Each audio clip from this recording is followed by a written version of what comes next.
What's going on, guys? Welcome to another episode review for ReZero Season 2. This is episode 20, and with me, as always, I have Blue Spade. So we finally get the rest of Reeves' storyline pretty much for this episode. Before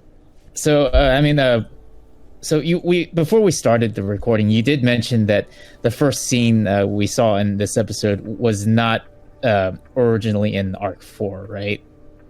I don't remember this from when I read the novel. It didn't really go into detail about how Roswaal and Echidna first met. So this is something that's new.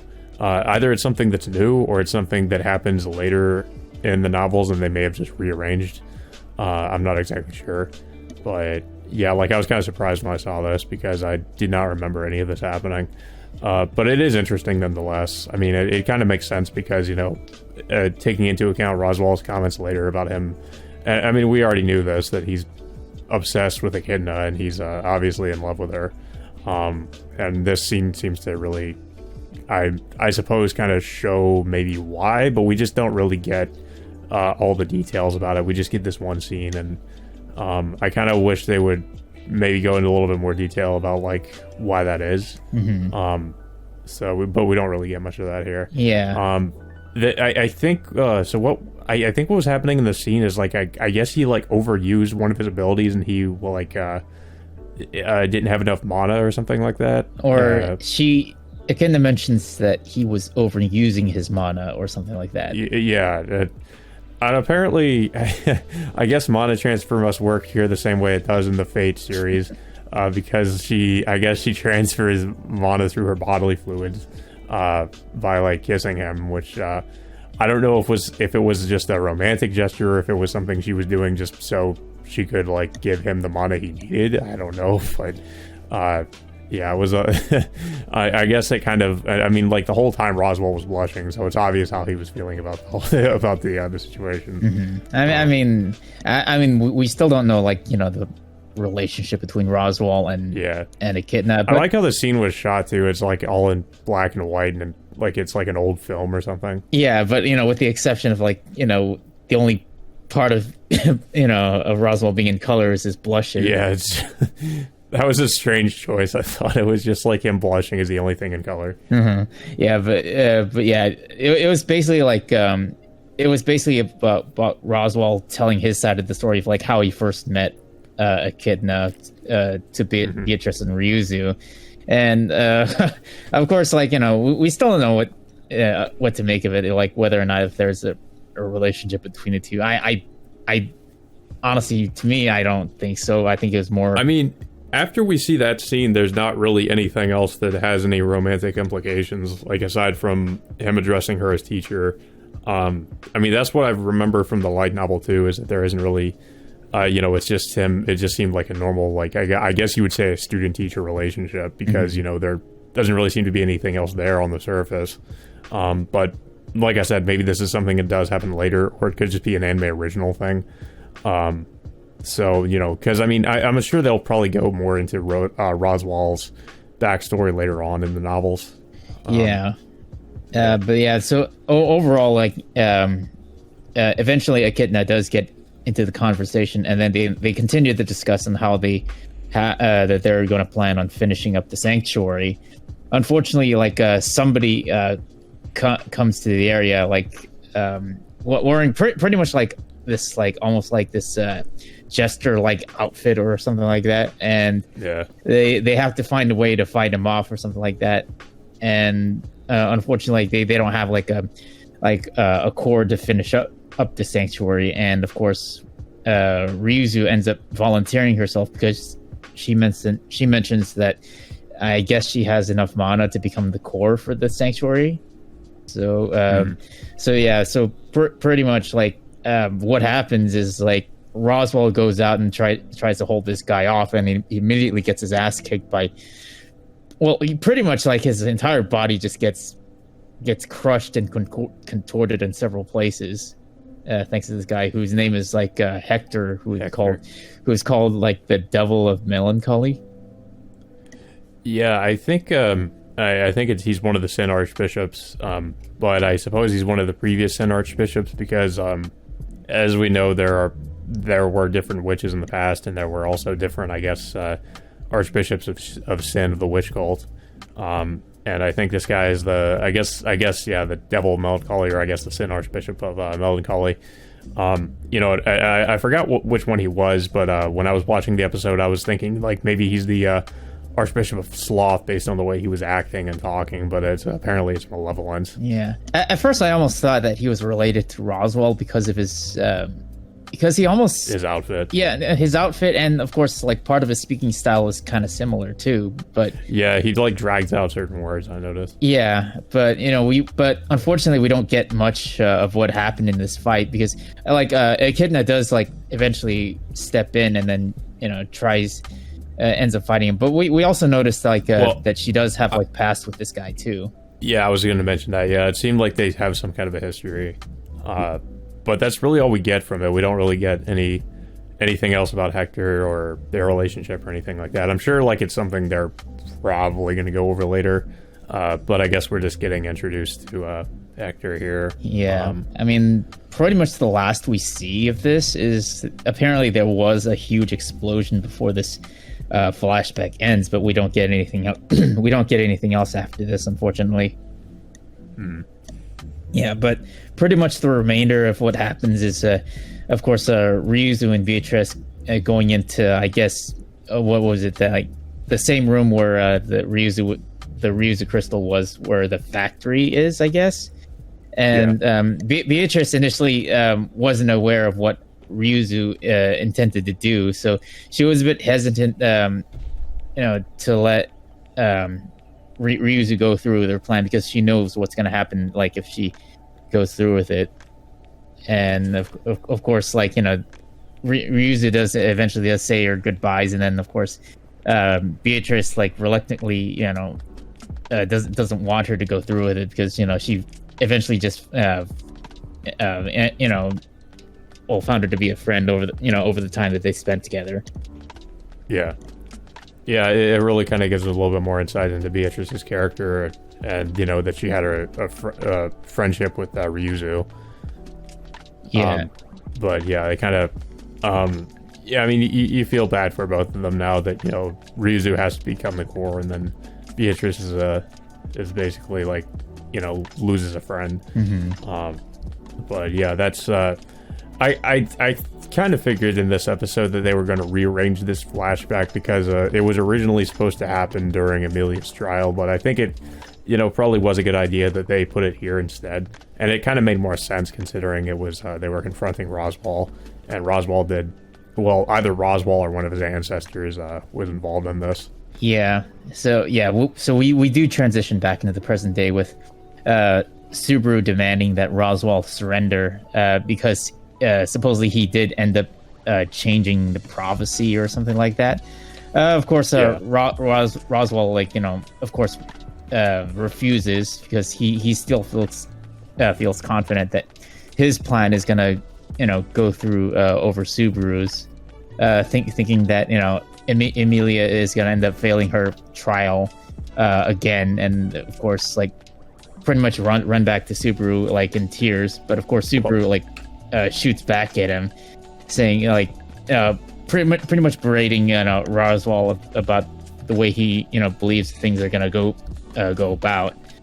And then before this happens too, like Roswaal also points out kind of goes after Garfield too because he says it seems like he's kind of trying to manipulate Garfield into because he was saying, don't you care about your family, your mother, what happened to her? Like, why aren't you angry? And Garfield, and he asks, of course, like, why he's even following Subaru in the first place. And as we know, Garfield already confronted his past and, the things that he was conflicted about before about his mother. He's already kind of, resolved them. So Roswaal, I guess, didn't really take that into account, that he's already taken the trial of the past. And now that he's gotten over those feelings, that he can't basically use that to manipulate Garfield anymore. What he was planning to do was to pit Garfield against Subaru and everybody else, because it would factor into his plan. but he can't do that now. Yeah. Which is basically like the point of that conversation. So basically, he didn't account that Garfield would face his past, and he didn't account for Otto. So Subaru kind of tries to use that to his advantage. But of course, like Roswaal mentions, like I've had 400 years to plan this out.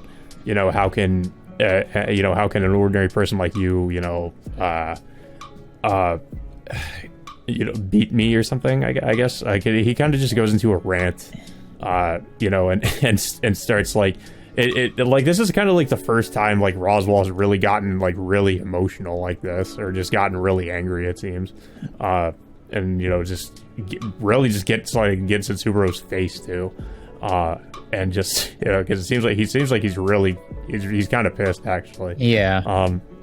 But Subaru doesn't really back down, of course. So Yeah, and of course Roswaal mentions that both he and Subaru are both alike, considering that they both love a certain person in their lives, and will pretty much go through any lengths to make sure each of their goals are achieved. But of course Subaru points out that even though that they're similar, Subaru thinks of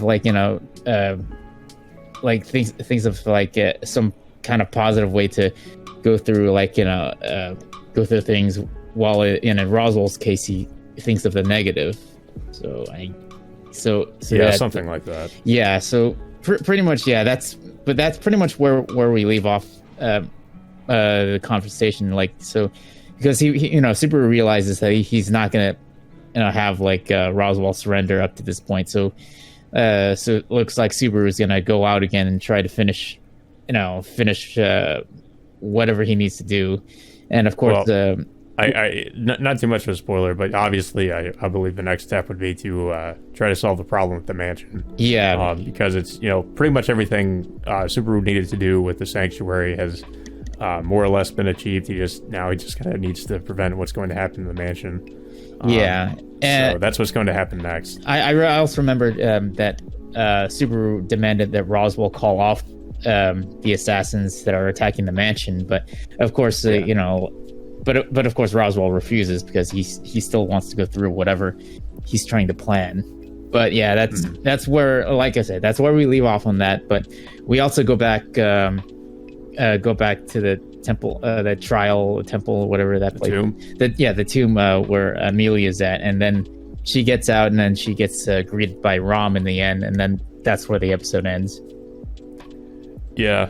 Well, I'll give a couple spoilers as to what's going to happen next week. Rom is basically going to tell Amelia that Subaru and the others went off to the mansion because Subaru told Rom to tell Amelia that after she completed the trial.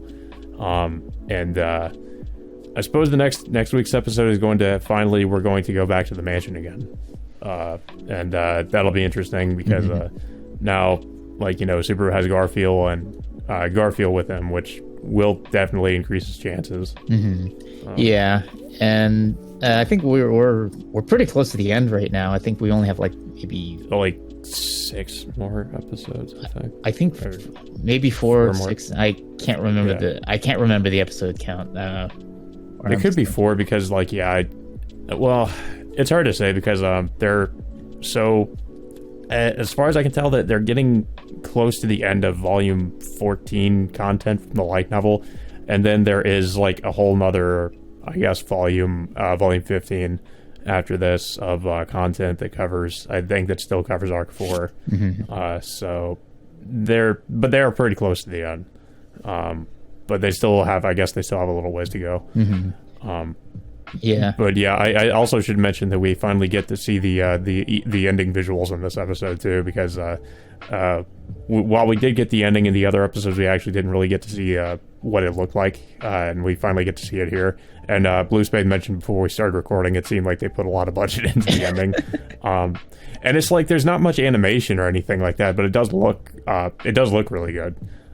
So I mean, yeah. I guess that's what you mean in terms of just seeing they put a lot of budget into it. Yeah, just a CG background or a CG. Yeah, I could tell that. Yeah. Yeah, and of course, and of course we see Amelia and Subaru in the visuals, but you know, they look visually a lot better than they do in the anime itself. I mean, I think the only other anime that I see like these kinds of visuals is pretty much the recent season of Sword Art Online. So that's and Sword Art, and in the recent seasons of Sword Art, they were kind of, it seemed like they were trying to, in a way, they were trying to sort of try to copy Ufotable or something in terms of the animation style. Yeah, it's just like their shading and their characters designs are almost like movie quality at times.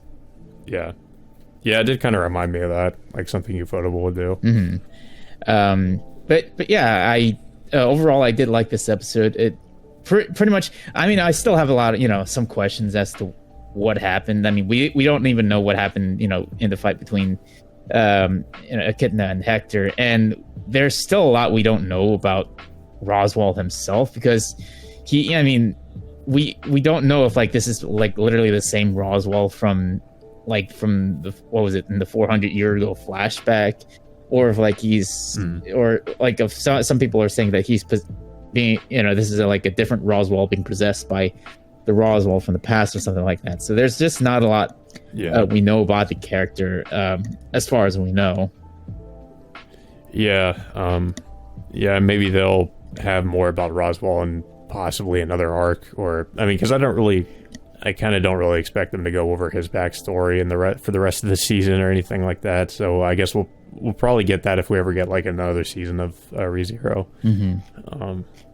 But yeah, like I thought this was definitely a great episode. I was like I said in the last episode, I was a little bit concerned because we actually didn't get the rest of Ryuzu's flashback, but it seems like that, like I was correct in assuming they were saving it for this episode, which, like I said before, it kind of makes sense that they would place it here instead. And because I know when I mentioned that they kind of cut between Emilia's trial of the past and then Ryuzu's past, that you said that would kind of be a little bit distracting. So I think that was probably for the best, because like I said, that's how they do it in the light novel, and I think it was a pretty good creative decision to actually move that to here, so it's not like cutting between Emilia's trial and then the Ryuzu's past. Yeah, I mean, it was definitely a good design choice that they made that choice. I mean, unfortunately, I haven't read the light novels up to this point, because I usually do that to avoid spoilers for myself. So, but I think that it would have been that was a good choice that they've done that, because if assuming that what you say, if they did put that in the light novels, it would have been a little bit confusing at times to know what point of the story it is. Yeah. But I don't have too much else to say about it. I'm definitely looking forward to next week, because I know we're going to get some. I already know what to expect for next week's episode, and I kind of hope they get to a certain. I'll just say a certain revelation in that episode, because it's going to be pretty crazy if they do end up covering that. But I won't say anything else about it. I'm just pretty excited for it, though. I thought this was a great episode. It's a long episode as usual, but it definitely, I think, needs to be, so it can cover as much stuff from the source material as possible. And of course, it's kind of like, people joke about how we only get like the opening maybe once or twice. That is pretty much ending up is coming to be true, because we only got the opening in the last episode, and then in this one, of course, we don't get it again. So I mean, at least we get we finally get the ending. We saw it once, Yeah, but it looks like honestly, I don't feel confident that they're ever going to bring either of those things back for subsequent episodes. But unless they just slip it in whenever, out of nowhere. But it's just like, there's no indication that they're intending to bring those things back. But yeah, I don't have any. I don't really have anything else to say about this episode. I don't know if you have anything else to add. I like this episode. But it's definitely building up to to a promising finale for the season. Hopefully, we get some news that they might end up continuing with maybe another season. If not, then I'd be interested in if they adapt the X novels. Yeah, I mean, I hope so, because I remember when the first season came out, they didn't they said that they were holding off on doing a season 2 because there wasn't enough source material. But and I think that was in like 2016. Yeah, now I'm like they I think they have like plenty of source material. Yeah. If they're going to do like another season, because we have the entirety of Arc 5, and then of course we have the entirety of Arc 6. So I think that's probably like 2 seasons worth of content. Yeah. And then we have Arc 7, which just started too. So the content for the light novel has been coming out pretty consistently, it seems. Yeah. So I mean, if they ever did another season, there's plenty of stuff they could adapt. It depends on how long each of the story arcs are, because if we remember, it seems like Arc 5 might be like a full season, judging by how many volumes there are. Yeah, I mean, yeah, if like I remember, like the first season was like three story arcs. Well, in this season, it's just like the entirety of Arc 4. So we'll have to find out how long the other arcs are, depending on how much content there is. Yeah, it seems like they just get longer as the story progresses. But yeah, I guess with that all being said, until next Wednesday, we will see you all next time.